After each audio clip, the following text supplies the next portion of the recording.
Conville from Not So Obvious Watches again. Today we're going to do a not so obvious watch comparison. One is for the YouTube darling, that is the Oris 65 Heritage Diver, and we'll be comparing that to a watch which is not really well known, which is the Alpina Seastrong Diver Heritage. Both of these are vintage inspired divers, costing around about $800 to $1,400 on the secondary market, and I think really about the same size, about the same market space, selling to the same people. One well known, one not so obvious. Let's do the comparison. Okay, welcome to the first not so obvious watch comparison. Today we're comparing one of the darlings of the internet world, the Oris 65 Heritage Diver, reference number 733-7707-4065MB, and God, I hate Oris reference numbers, with the Alpina Seastrong Diver Heritage, reference AL52554H6. Okay, these are both, as I said earlier, affordable, entry-level, heritage-based desk divers, casual do-it-all watches. In this comparison, we're going to be looking at the functions that they perform, their versatility to be used by multiple people in multiple different ways, the design, which is essentially how good something looks, the extras that you get, which is essentially straps, packing, any other goodies that come with it, the movement, how reliable, how accurate, how repairable and serviceable it is, the build, which covers quite a few sins, both how it is constructed, how well it is constructed, the quality of the materials, the quality of the finishing, but also its ruggedness and its ability to take a punch. Price, fairly obvious. Innovation, the amount of effort the design team must have put into making this thing. The watch power, and what I mean by the watch power is it's a kind of combination of its heritage, but also it could just be the cult factor, the love, the whatever it is that makes this particular watch something that people really want. And then there's the watch brand power, which is the same thing as earlier. It's the heritage, it's the cult status, it's the hype around the brand that drives this watch. Generally, we're going to scale things from a 1 to 10, 1 being a complete disaster, 10 being perfect, 5 is a pass and is really what the industry would, or the sector would normally expect. So with no further ado, we now get into the functions. And both of these watches tell the time and have a date. That is pretty much what the sector would expect. There's nothing special. There's no GMT functions, no days, nothing unexpected. They get exactly what the sector expects, a 5 each. When we get the versatility, we start to see a gap open up. This is a lovely watch. I own it. I bought it. It is enormous fun. But let's be honest, it is only what it is. That is a fun watch to wear casually around. You want to travel, going down to the beach, going out to a bar, going out to a restaurant, probably not even a particularly dressy or fancy restaurant, then the Oris is for you. It is great fun, but that's really about it. Compare that with the Alpina, sorry. And this watch is, give this watch a GMT function and it could be the only watch you own. It is dressy enough to wear with a tux. It is sporty enough that you can wear with shorts and a t-shirt.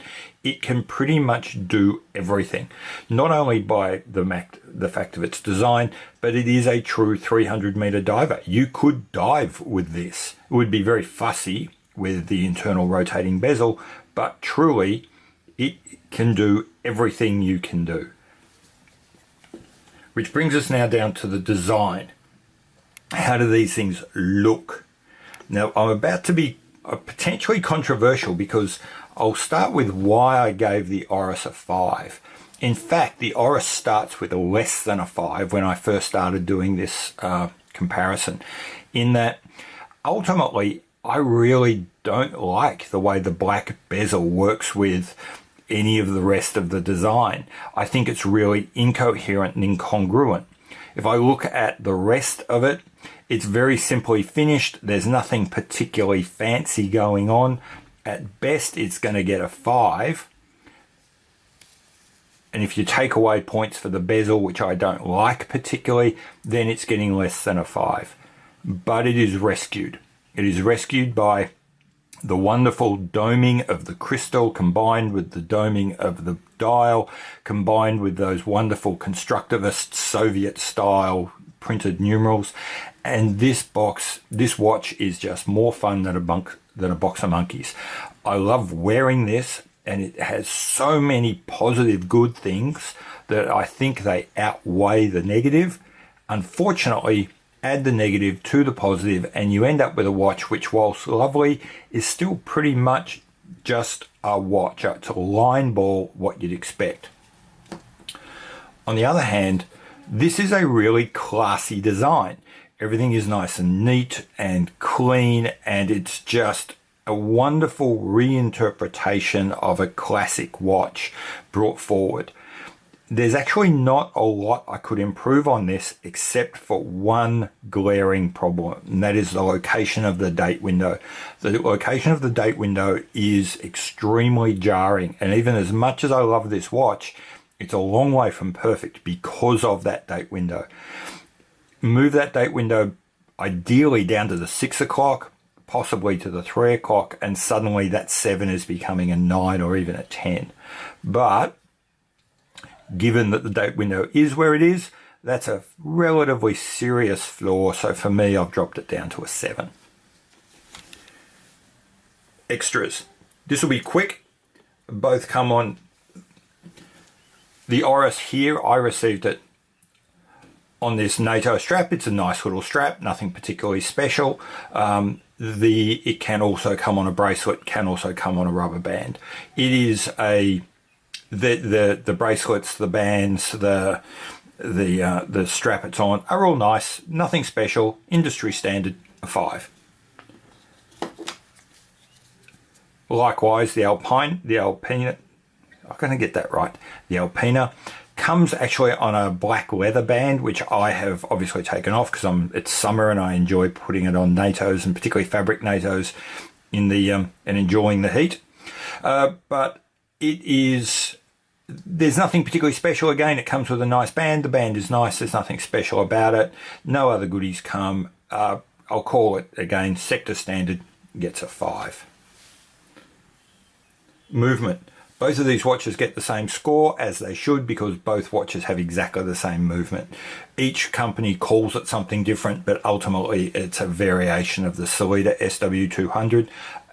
An excellent movement for a watch in this category. Reliable, robust, easily serviceable. Is it the best possible? No, it doesn't get a 10, but it's certainly better than average, gets a 5. Build. The watches start to separate again at this point, with the Oris scoring significantly less than the Alpina. The Oris is purportedly a diver. It is unfortunately a diver with a 100-meter water clearance. That is, frankly, for a watch which purports to be a diver, unacceptable. It's less than it should be. It's that simple. Therefore, it gets a 4. The Alpina, on the other hand, a watch in the same category that, as we'll find out later, is cheaper, replaces a printed dial, sees a printed dial and raises it with applied indices, sees a 100-meter water resistance and raises it to a 300-meter water resistance, sees a simple one-piece polished case and raises it with a really classy combination of polishing and polishing, brushing, interesting bevels, and just a real care and attention to detail in the build that was simply not given to us by Oris.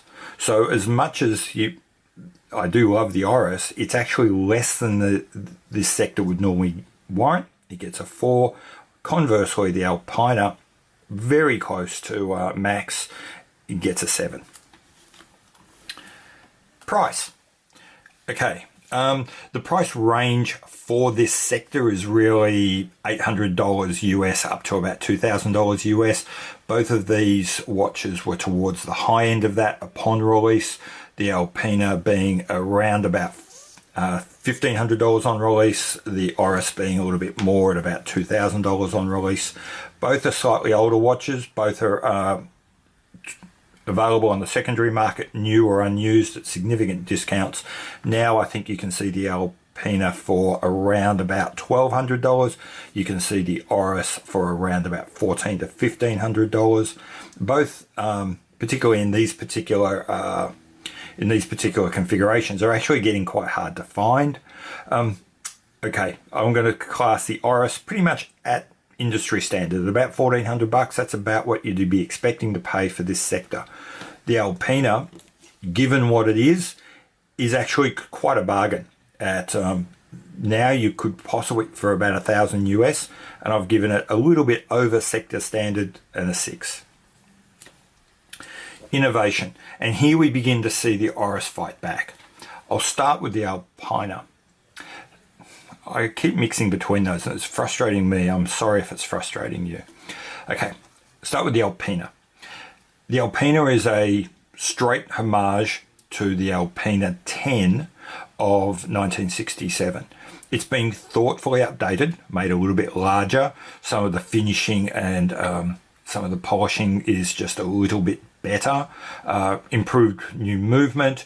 A few subtle changes here and there, which all in all give it a good solid score of a 5.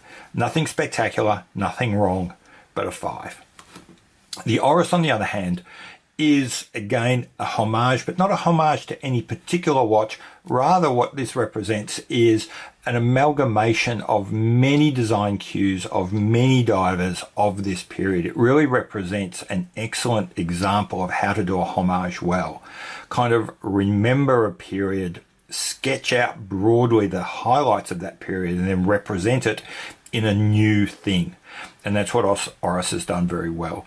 And so because I can't give it a perfect score because it is clearly borrowing design cues from other watches, but it has done so well that unlike the Alpina, which gets a 5, it gets a 7. Now, if we come down to watch power, the fight back from the Oris continues. It is clearly a more popular, well-known, well-liked, well-discussed, well-tested, well-reviewed watch than the Alpina. It is something that is extremely popular. As I said earlier, it's one of the darlings of the YouTube set. You walk into a store, you walk into a place where there's watch people, they will know this watch, they will talk about how much they love it. It gets a 7. The Alpina, on the other hand, is relatively anonymous. It is not a watch which is well known. It's not particularly well sought out. For all its benefits, it largely goes under the radar. Therefore, I'm going to give it a 5. And that continues as we move down to watch brand power. Interestingly, Alpina is actually starting to get a little bit of coverage. Just today, I saw Jory over at the Time Teller mention an Alpina Chrono in one of his videos. So this is clearly a brand which has got some kind of traction. And when it's spoken about, it's spoken about quite well. So it's going to be better than average. I'm going to give it a 6. But that pales into insignificance with the Oris. The Oris is, just like this watch is something of an internet darling, the Oris brand is definitely an internet's favorite. Long-standing mechanical watchmaker. I believe it only makes mechanical, has only ever made mechanical watches. Independent, Swiss-made, forging its own path. It's the epitome of a 21st century YouTube favorite brand. This almost could have been a 10. And so, but given that it is a little bit off, it's probably big within the watch community, but not known far out of the watch community. I couldn't go the whole hog for a 10. It's a 9. So if you look at the scores, that brings us to a 62 for the Alpina. I should really swap these around. It's a bit confusing otherwise. A 62 for the Alpina and a 59 for the Oris. close enough for government work and really not that far apart. They should, and that probably represents the two. They are both good watches. I would recommend both. I have spent my own money and bought both. However, it's interesting if we look at where the differences are. If you have one watch, or if you want the one watch that you can take with you when you travel so that it can do anything, you want the Alpina. If you look at versatility, its design, its build, it is the watch that you can rely on to cover you for the distance pretty much anywhere you go. But if you've got a couple of watches, or you've got that one daily watch, and what you want is something that's fun, that people will talk about, maybe you want to flip later because it is a watch that you can probably ultimately won't be the thing that you wear all day, every day for the rest of your life, then it's definitely the Oris. So they are both excellent watches. They both deserve their place in the hearts of watch collectors, but they do different things. So the important thing for you is, which watch do you need? What do you need? The one watch that you can rely on for everything? Take the Alpina. You've got a couple of watches, but you want that fun watch that you can really wear and enjoy and makes you feel good every time you just look at it? Then you want the Oris. So that's it. Business, party, choose what you need.